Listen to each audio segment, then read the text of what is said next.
ನಮಸ್ತೆ ಮಕ್ಕಳ, welcome back to video class. ಈಗಾಗಲೇ ದ್ವಿತೀಯ PUC ರಾಜ್ಯಶಾಸ್ತ್ರದ 3ನೇ ಅಧ್ಯಾಯ ಮುಗಿಯಲಿಕ್ಕೆ ಬಂದದ. ಈ 3ನೇ ಅಧ್ಯಾಯದ ಕೊನೆಯ 3 ಟಾಪಿಕ್ಗಳು ಉಳಿದವು. ಅವಂದರೆ ಮುಖ್ಯ ಕಾರ್ಯದರ್ಶಿ, ಜಿಲ್ಲಾಧಿಕಾರಿ ಮತ್ತು ಆಡಳಿತಾತ್ಮಕ ನ್ಯಾಯಮಂಡಳಿಗಳು. ಓಕೆ ಮಕ್ಕಳ, ಇವತ್ತು ನಾವು ಈ 3 ಪ್ರಮುಖ ವಿಷಯಗಳ ಬಗ್ಗೆ ತಿಳ್ಕೊಳ್ಳೋಣ.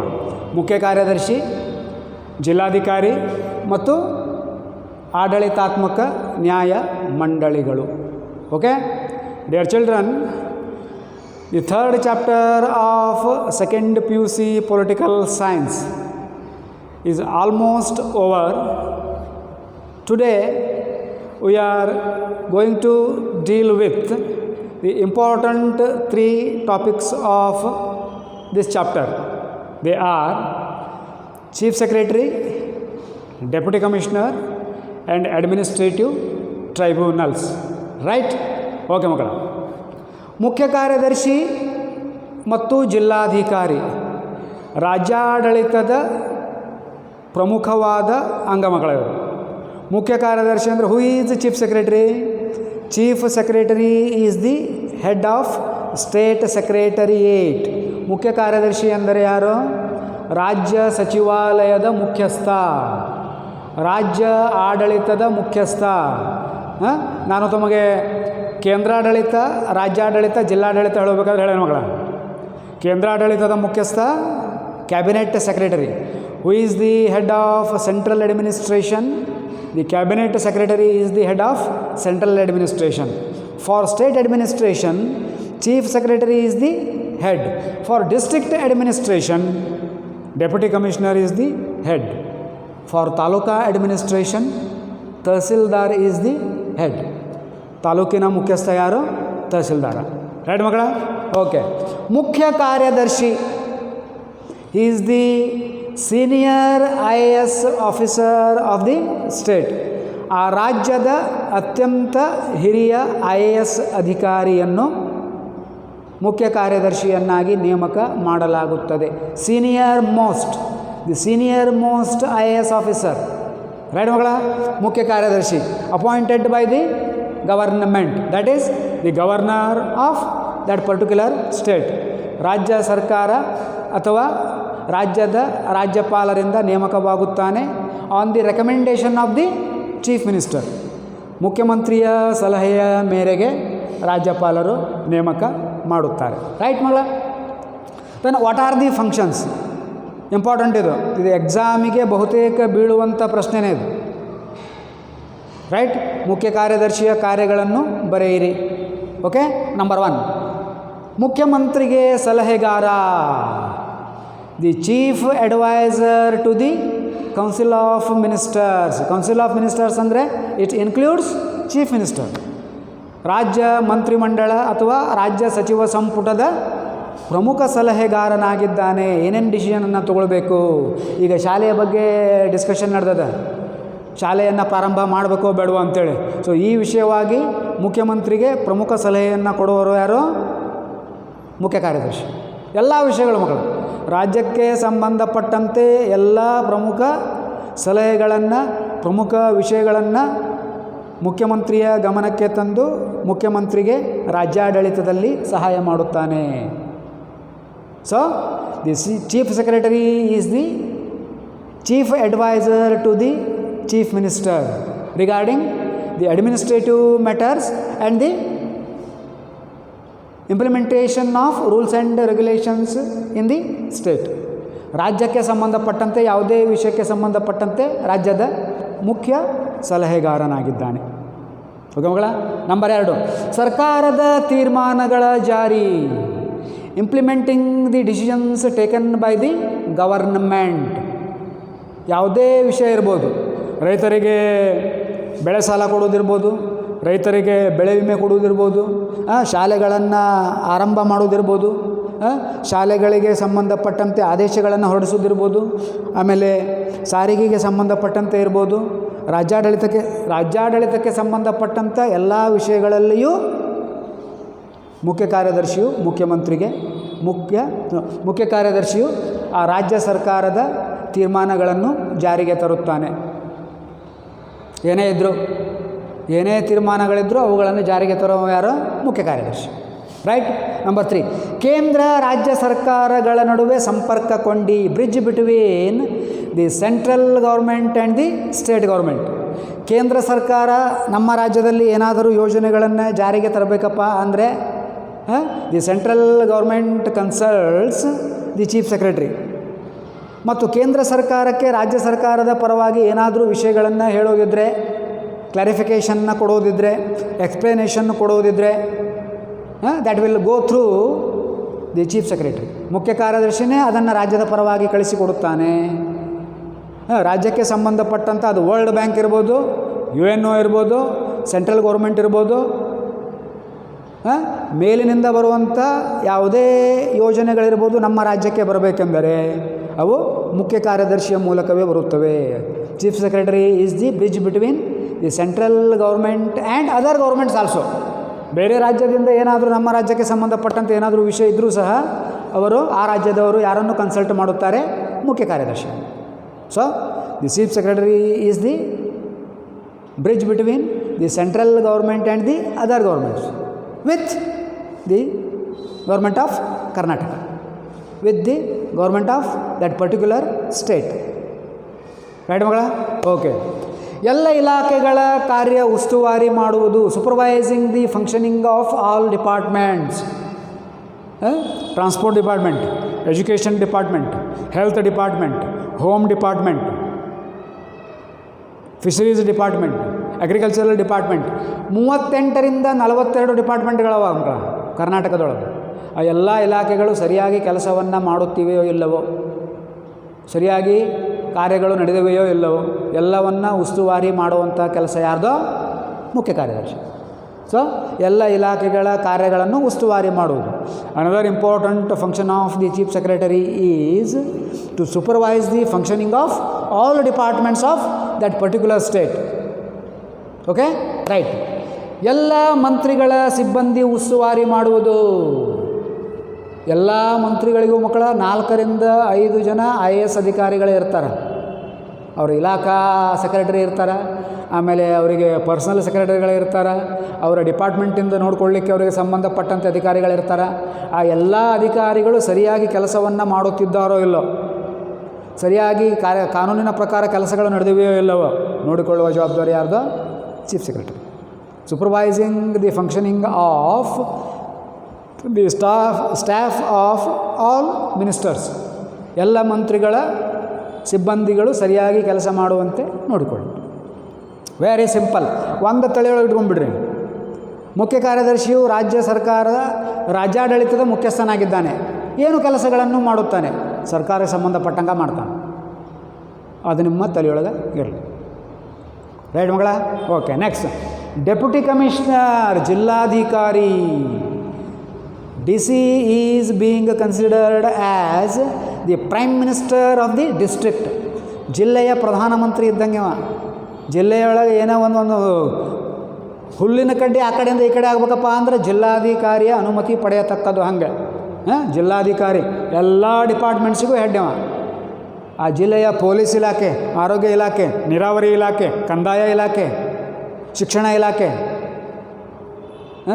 ಆಮೇಲೆ ವಯಸ್ಕರ ಎಲ್ಲ ಡಿಪಾರ್ಟ್ಮೆಂಟ್, ಆ ಜಿಲ್ಲೆಯೊಳಗೆ ಬರುವಂಥ ಎಲ್ಲರಿಗೂ ಹೆಡ್ ಅವ. ಎಲ್ಲ ಡಿಪಾರ್ಟ್ಮೆಂಟ್ಸ್ ಆಯಿತು, ಎಲ್ಲರಿಗೂ ಹೆಡ್. ಬಟ್ ಒಬ್ಬರನ್ನ ಬಿಟ್ಟರು, ಯಾರು? ಜಿಲ್ಲಾ ನ್ಯಾಯಾಧೀಶರು ಇರ್ತಾರೆ. ಜಿಲ್ಲಾ ನ್ಯಾಯಾಧೀಶರು ಮತ್ತು ಇವರ ಪೋಸ್ಟ್ ಏನದ ಆಲ್ಮೋಸ್ಟ್ ಈಕ್ವಲೆಂಟ್ ಬರ್ತದೆ. ಡಿಸ್ಟ್ರಿಕ್ಟ್ ಫಸ್ಟ್ ಇಯರಿಗೆ ಹೇಳೇನಿ, ಡಿಸ್ಟ್ರಿಕ್ಟ್ ಸೆಷನ್ಸ್ ಜಡ್ಜ್, ಜಿಲ್ಲಾ ಸತ್ರ ನ್ಯಾಯಾಧೀಶ, ಡಿಸ್ಟ್ರಿಕ್ಟ್ ಸೆಷನ್ಸ್ ಜಡ್ಜ್, ಇವ್ರದ್ದು ಈಕ್ವಲ್ ಬರ್ತದೆ. ಉಳ್ದಂಗೆ ಎಲ್ಲರಿಗೂ ಹೆಡ್ ಇವ. Tahsildar, assistant commissioner, deputy director ಎಲ್ಲರಿಗೂ ಹೆಡ್ ಇವನೇ ಜಿಲ್ಲಾಧಿಕಾರಿ. ಜಿಲ್ಲಾಧಿಕಾರಿಯನ್ನು ಏನೆಂದು ಕರೆಯಲಾಗುತ್ತದೆ?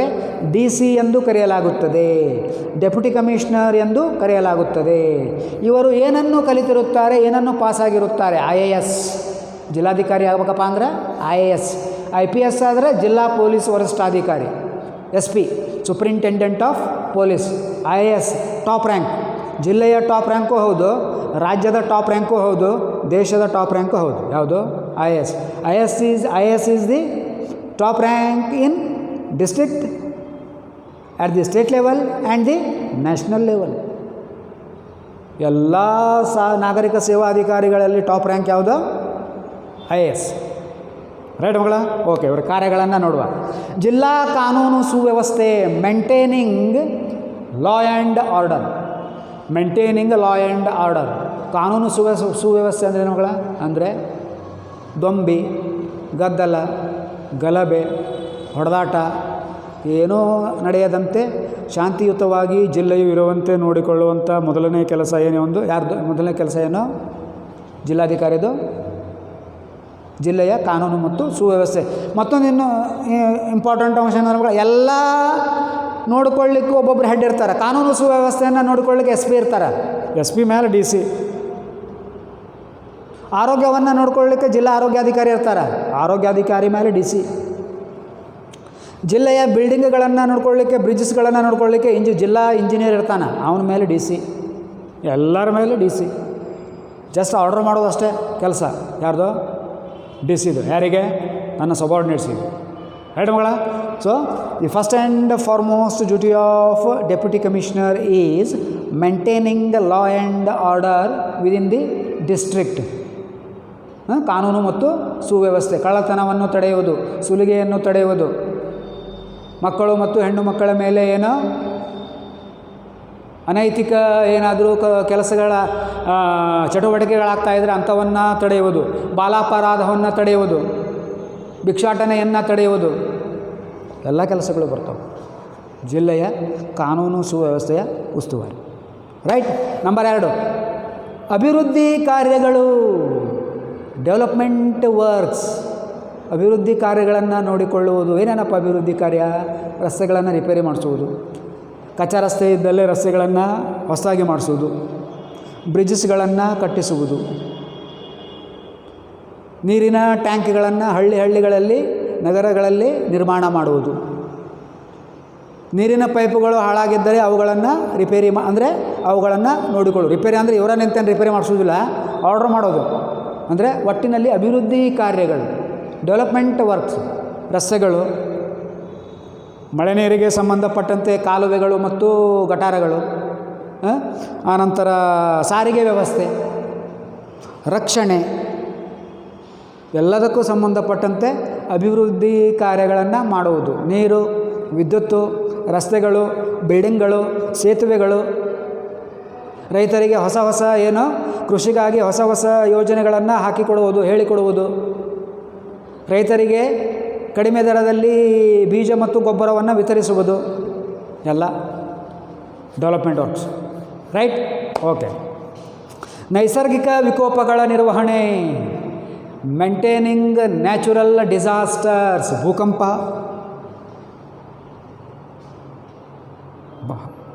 ಭೂಕಂಪ, ಬರಗಾಲ, ಪ್ರವಾಹ,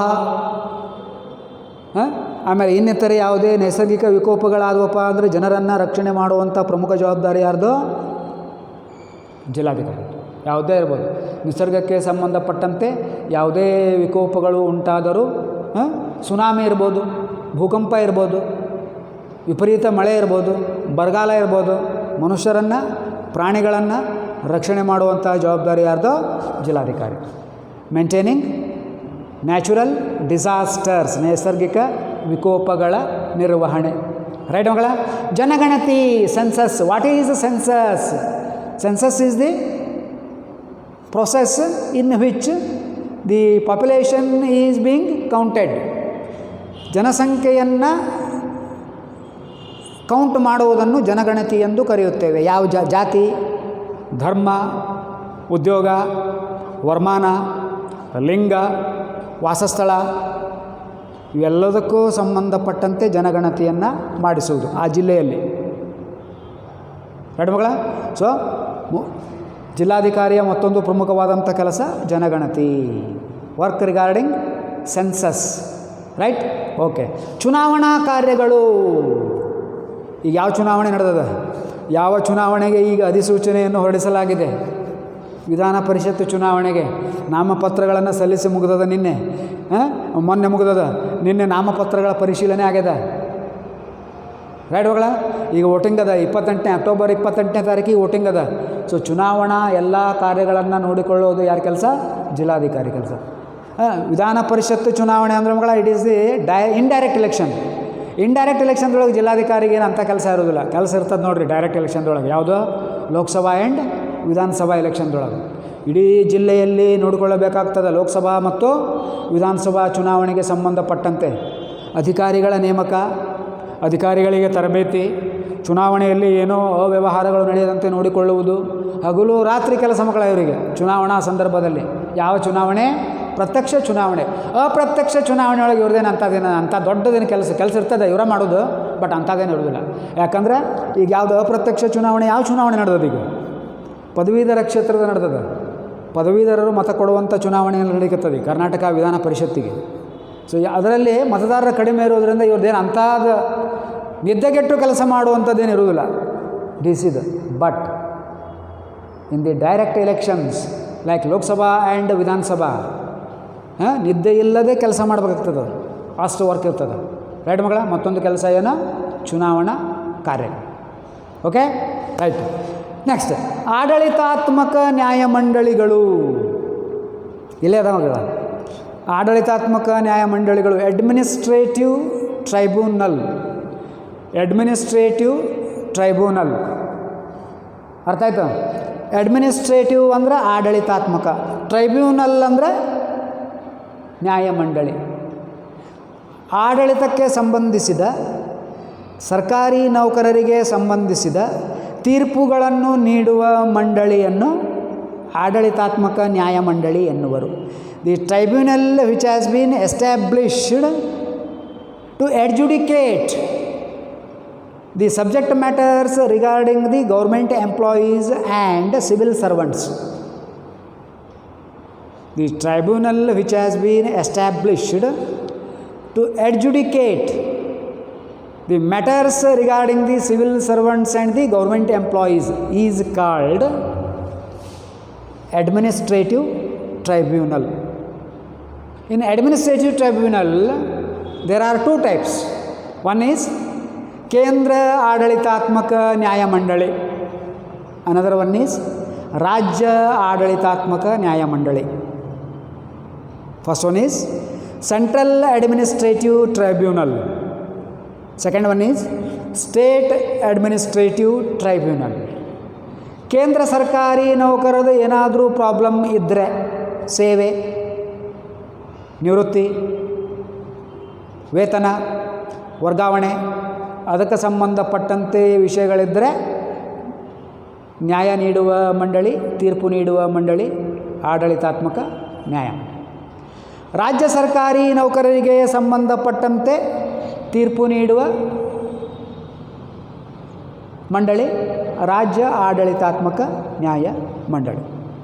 ಸುಪ್ರೀಂ ಕೋರ್ಟ್ ಮಗಳ ನೀವು ಕೇಳ್ಬೋದು, ಸರ್ ಈ ಆಡಳಿತಕ್ಕೆ ಸಂಬಂಧಪಟ್ಟಂಗೆ ಅಷ್ಟೇ ಏನ್ರಿ ಇದು ತೀರ್ಪನ್ನು? ಹೌದು, ಆಡಳಿತಕ್ಕೆ ಸಂಬಂಧಪಟ್ಟಂತೆ ಮಾತ್ರ ತೀರ್ಪನ್ನು ಕೊಡುತ್ತದೆ. ಸುಪ್ರೀಂ ಕೋರ್ಟ್ನೊಳಗೆ ಮಗಳ ಲಕ್ಷಾಂತರ ಕೇಸುಗಳು ಪೆಂಡಿಂಗ್ ಬಿದ್ದಾವೆ. ಲಕ್ಷಾಂತರ ಕೇಸುಗಳು. ಜಡ್ಜಿಗಳ ಸಂಖ್ಯೆ ಕಡಿಮೆ ಇರುವುದರಿಂದ ಕೇಸುಗಳೇ ಏನೂ ನಿಖಾಲಿ ಆಗ್ತಾ ಇಲ್ಲ, ಕೇಸುಗಳು ಮುಗಿತಾ ಇಲ್ಲ. ಸೊ ಸರ್ಕಾರಿ ನೌಕರರಿಗೆ ಸಂಬಂಧಪಟ್ಟಂತೆ ಕೇಸುಗಳು ಹಾಗೆ ಪೆಂಡಿಂಗ್ ಉಳಿದ್ರೆ it is harmful to administration ಅಂಥೇಳಿ ಸರ್ಕಾರಿ ನೌಕರರಿಗೆ ಸಂಬಂಧಪಟ್ಟಂಗೆ ತೀರ್ಪು ನೀಡೋಕೆ ಎರಡು ಆಡಳಿತಾತ್ಮಕ ನ್ಯಾಯಮಂಡಳಿಗಳನ್ನು ಮಾಡ್ಯಾರ. ತಮ್ಮದು ಏನಾದರೂ ಪ್ರಾಬ್ಲಮ್ ಇದ್ದರೆ ಅಲ್ಲಿ ಕೇಸನ್ನು ಹಾಕಬಹುದು, ರಿಟ್ ಪಿಟಿಷನನ್ನು ಫೈಲ್ ಮಾಡಬಹುದು. ಯಾರೋ ಸರ್ಕಾರಿ ನೌಕರರು ಅಂದರೆ ಬೇಗನೆ ತೀರ್ಪನ್ನು ಕೊಡ್ಲಿಕ್ಕೆ ಬರ್ತದಂತ. ಸರ್ಕಾರಿ ನೌಕರರ ತೀರ್ಪು ಇನ್ನೂ ಬಂದಿಲ್ಲಪ್ಪ ಅಂದರೆ ಆಡಳಿತಕ್ಕೆ ತೊಂದರೆ ಆಗ್ತದೆ, ಅವರು ಆಡಳಿತವನ್ನು ಮಾಡಲಿಕ್ಕೆ ಸಾಧ್ಯ ಆಗೋದಿಲ್ಲ. So the government has decided to establish the administrative tribunal to readdress the problems of government employees. Right ಮಗಳ? ಅವರ ಸಮಸ್ಯೆಗಳನ್ನು ಪರಿಹರಿಸಲಿಕ್ಕೆ, ಸರ್ಕಾರಿ ನೌಕರರ ಸಮಸ್ಯೆಗಳನ್ನು ಪರಿಹರಿಸಲಿಕ್ಕೆ ಇವುಗಳನ್ನು ಜಾರಿಗೆ ತರಲಾಗಿದೆ. ಓಕೆ ಮಗಳ? ಸೊ ಹಂಗಾರೆ ಆಡಳಿತಾತ್ಮಕ ನ್ಯಾಯಮಂಡಳಿ ಅಂದರೇನು? ಆಡಳಿತಕ್ಕೆ ಸಂಬಂಧಿಸಿದಂತೆ ಸರ್ಕಾರಿ ನೌಕರರಿಗೆ ಸಂಬಂಧಿಸಿದಂತೆ ತೀರ್ಪು ನೀಡುವ ಮಂಡಳಿಗಳು ಆಡಳಿತಾತ್ಮಕ ನ್ಯಾಯಮಂಡಳಿಗಳು. The tribunal which has been established to adjudicate the matters regarding the government employees is called administrative tribunal. There are two types: central administrative tribunal, state administrative tribunal. Right ಮಗಳ? ಸೊ ಆಡಳಿತಕ್ಕೆ ಸಂಬಂಧಪಟ್ಟಂತೆ ಇರುವಂಥ ನ್ಯಾಯಮಂಡಳಿ. Okay, by this the third chapter is over. ಮೂರನೇ ಅಧ್ಯಾಯ ಮುಗೀತು. ಇವತ್ತೇನು ಕಲ್ತೀವಿ ಮಗಳ? ನಾವು ಮುಖ್ಯ ಕಾರ್ಯದರ್ಶಿ, ರಾಜ್ಯ ಆಡಳಿತದ ಮುಖ್ಯಸ್ಥ, ಜಿಲ್ಲಾಧಿಕಾರಿ, ಜಿಲ್ಲಾಡಳಿತದ ಮುಖ್ಯಸ್ಥ, ತಾಲೂಕಿನ ಮುಖ್ಯಸ್ಥ ಯಾರು? ತಹಸೀಲ್ದಾರ. ಸೊ ಇನ್ನೊಂದು ಟಾಪಿಕನ್ನು ಇವತ್ತು ಕಲ್ತೀವಿ, ಆಡಳಿತಾತ್ಮಕ ನ್ಯಾಯಮಂಡಳಿ. ರೈಟ್ ಮಗಳ? So in the next period we will meet with the fourth chapter, right? Social movements, ಸಾಮಾಜಿಕ ಚಳವಳಿಗಳು ಅಂತ ಅದು 4ನೇ ಅಧ್ಯಾಯ. ಅದರೊಂದಿಗೆ ಭೇಟಿಯಾಗೋಣ. ರೈಟ್? Thank you.